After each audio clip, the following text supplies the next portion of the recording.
Good evening to all. तो बहुत सारे ऐसे बच्चे हैं जो अक्टूबर मंथ में एग्ज़ाम देने वाले हैं। जहाँ मैं सोच रही हूँ कि एग्ज़ाम जिन्होंने फ़िल किया हुआ है, या देने के बारे में सोच रहे हैं, तो उनके लिए स्पेशल वीडियोस मैं अपलोड कर रही हूँ।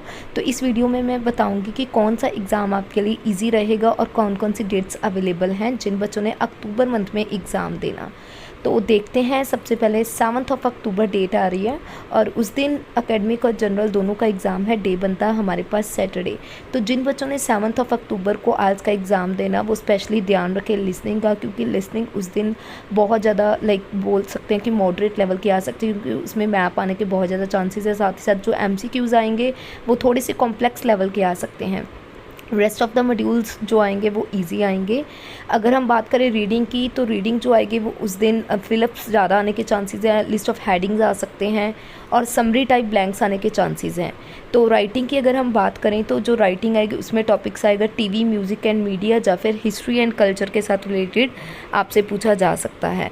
तो नेक्स्ट हम बात करते हैं टास्क 1 की एकेडमिक वालों के लिए। तो पाई और लाइन में से एक ग्राफ आपको देखने को मिलेगा। नेक्स्ट हम बात करते हैं जनरल वालों के लिए। जनरल वालों के लिए टास्क 1 में रहेगी फॉर्मल लेटर। तो आप अच्छे से प्रिपेयर कीजिएगा जिन बच्चों ने एग्ज़ाम देना 7 अक्टूबर को। नेक्स्ट हमारे पास अक्टूबर मंथ में डेट बन रही है, वो बन रही है 12 अक्टूबर। तो उस दिन जो एग्ज़ाम है वो है एकेडमिक का। डे बनता हमारे पास सैटरडे।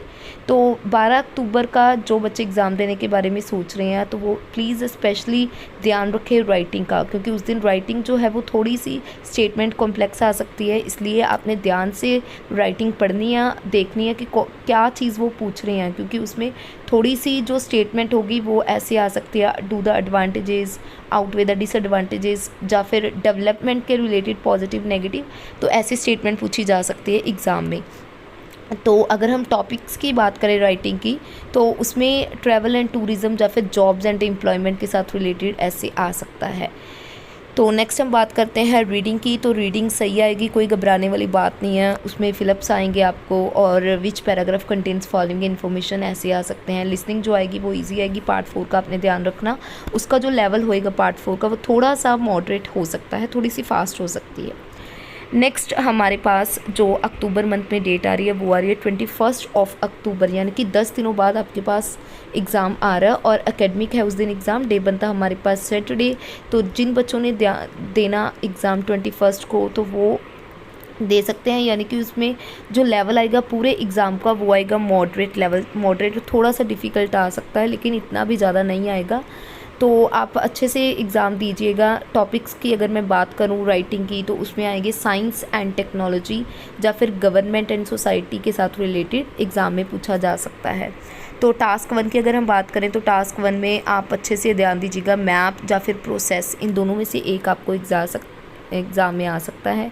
रीडिंग की अगर हम बात करें, तो रीडिंग लिस्ट ऑफ हेडिंग्स आएंगे आपको, मैच द स्टेटमेंट आएंगी, समरी टाइप ब्लैंक्स आएंगे उसमें, तो ट्रू फॉल्स आएंगे। तो इन चीज़ों का आपने अच्छे से ध्यान रखना, प्रैक्टिस करनी है अच्छे से। लिसनिंग जो आएगी वो भी इतनी ज़्यादा डिफ़िकल्ट नहीं आएगी, आप आराम से कर सकते हो, प्रैक्टिस करो। प्लेबैक स्पीड का एक ऑप्शन होता है, उसकी स्पीड थोड़ी सी इंक्रीज़ करके देखो, क्योंकि कई बार ऐसा होता है जो लिसनिंग वो थोड़ी सी फास्ट कर देते हैं नॉर्मल से। नेक्स्ट हमारे पास जो डेट आ रही है अक्टूबर मंथ में, लास्ट जो आ रही है वो आ रही है 28 अक्टूबर। तो उस दिन हमारे पास एकेडमिक और जनरल दोनों को मौका मिल रहा है एग्ज़ाम देने का। तो डेट बनता है हमारे पास सैटरडे। तो अगर हम बात करें लिसनिंग की, लिसनिंग एकेडमिक और जनरल दोनों के लिए सेम रहती है, और लिसनिंग यानी कि बोल सकते हैं कि थोड़ी सी मॉडरेट प्लस लेवल आ सकता है, क्योंकि इसमें मैप आने के चांसेस हैं और ब्लैंक्स थोड़े से कम आएंगे। तो उसमें MCQs बहुत ज़्यादा आ सकते हैं, यानी कि 20 MCQs आ सकते हैं पार्ट 2 एंड पार्ट 3 में। बाकी जो होएगा वो ईजी रहेगा, ब्लैंक्स ईजी रहेंगे, लेकिन उसकी जो स्पीड है थोड़ी सी फास्ट हो सकती है। रीडिंग की अगर हम बात करें जनरल और एकेडमिक वालों के लिए, वो सही रहेगी, मॉडरेट लेवल आएगा, आपको ज़्यादा डिफ़िकल्टी नहीं आएगी। मैथ का स्टेटमेंट येस नो नॉट की बनाएंगे आपको, लिस्ट ऑफ हेडिंग्स आएंगे। तो ऐसी आपको आ सकती है चूज़ द करेक्ट ऑप्शन, यानी कि ABCD आपको एक चूज़ करना पड़ेगा। राइटिंग की अगर हम बात करें, तो राइटिंग में जो होएगा वो होएगा जॉब्स एंड डिप्लॉयमेंट्स के साथ रिलेटेड, चिल्ड्रन एंड हेल्थ यानी कि एजुकेशन के साथ रिलेटेड स्टेटमेंट पूछी जा सकती है। टास्क 1 जो होएगा उसमें आप फॉर्मल लेटर कर लीजिएगा। तो ओवरऑल मैंने बताया आपको कि कैसा रहेगा एग्ज़ाम। तो जिन बच्चों ने एग्ज़ाम देना वो प्लीज़ एग्ज़ाम देने से पहले ये वीडियो ज़रूर देखिएगा।